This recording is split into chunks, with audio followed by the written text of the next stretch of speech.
Rebonjour. Quelques images de l'expérimentation que j'ai commencé en prévision de la mise au point du Papis version 2.0. Et donc j'ai commencé à tester mes photodiodes pour essayer de réaliser un système de reconnaissance des cartes par capteur optique. Donc on voit ici que j'ai ici mis une photodiode dont j'ai noirci le contour pour être sûr qu'elle absorbe pas de lumière par les côtés, que c'est quand même assez sensible. Elle est alimentée en 4,8 V environ par mon alimentation de labo qui est là-bas. 4,74 V ici elle marque. Et via une résistance de 4700 ohms, 4,7 kg. Et on voit que ici, dans les conditions de lumière de mon labo, qui sont excellentes, hein, il y a une grosse lampe au-dessus qui m'éclaire, et puis et il y a même deux lampes qui éclairent mon labo. On voit que la diode est bien saturée, et que la tension à ces bornes descend à environ 0,23 volts. Donc on voit qu'elle est vraiment bien saturée. Alors, je ne sais pas quelle est le mini, je n'ai pas les spécifications précises, mais ça m'étonnerait qu'on puisse descendre beaucoup plus bas. Là, on peut considérer qu'elle est complètement saturée. Alors, je vais essayer maintenant de la masquer. Ici, j'ai noirci le coin d'un petit morceau de papier que je vais venir mettre au-dessus de la diode ici pour masquer. Et on voit que la tension monte à 4 volts, 4 volts 5 quasiment, alors que bon, l'alimentation est de 4 volts 7. On peut considérer que là, la diode, il faut bien le mettre, hein, la diode est considérée comme étant cette fois bloquée.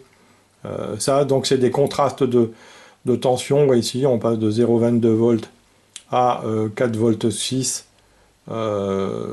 C'est donc tout à fait intéressant.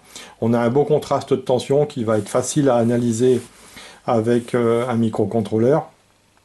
Donc ça me réjouit.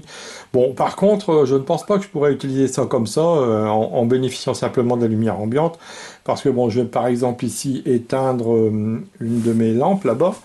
Je vais essayer de faire ça sans trop bouger. Voilà, j'ai éteint la lampe principale qui éclairait mon labo, et on voit tout de suite que la tension a commencé à monter légèrement à 0,8.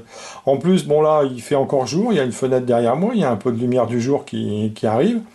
On voit ici qu'il y a je fais de l'ombre ici avec ma main, il y a de la lumière du jour. Dès que je fais un peu d'ombre ici avec ma main, que je vois que j'occulte la lumière de jour, on voit que ça monte à 3 volts, alors que je ne touche pas au phototransistor, à la photodiode en fait. Ça signifie que je vais éteindre la deuxième petite lampe qui est à côté de moi, voilà. Donc là on est monté 1 volt, et si je tire le rideau carrément derrière moi, un peu, voilà. Voilà, on est monté à 4 volts, 4 volts et demi. C'est-à-dire que si un enfant qui voudrait travailler dans ces conditions de lumière, qui sont pas, c'est pas l'obscurité, hein, on lit très bien, on voit très bien, mais on voit qu'il n'y a plus assez de lumière pour saturer la photodiode. Donc tel que c'est, ça n'est pas utilisable. Donc mon intention en fait, c'est de réunir les 4 photodiodes capteurs dans une espèce de petit dispositif qui sera occulté par le dessus avec une petite bande en matière plastique dépolie qui sera illuminée par il faut que je fasse les tests, par une ou deux LED blanches. Donc le système sera alimenté par sa propre lumière et ainsi je pourrai m'affranchir totalement des conditions de lumière ambiante. Mais disons qu'on voit quand même bien que le système est bien efficace. Je vais pouvoir utiliser ce principe. Je vais donc là m'atteler à la fabrication de l'espèce de petit capteur à 4 photodiodes avec sa propre alimentation qui ne sera activée qu'au moment où je veux détecter, hein, pour faire des économies de piles, bien sûr, toujours.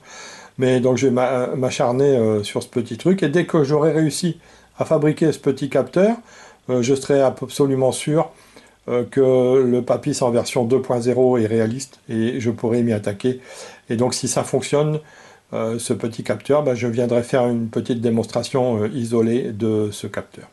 Voilà, merci, à très bientôt j'espère.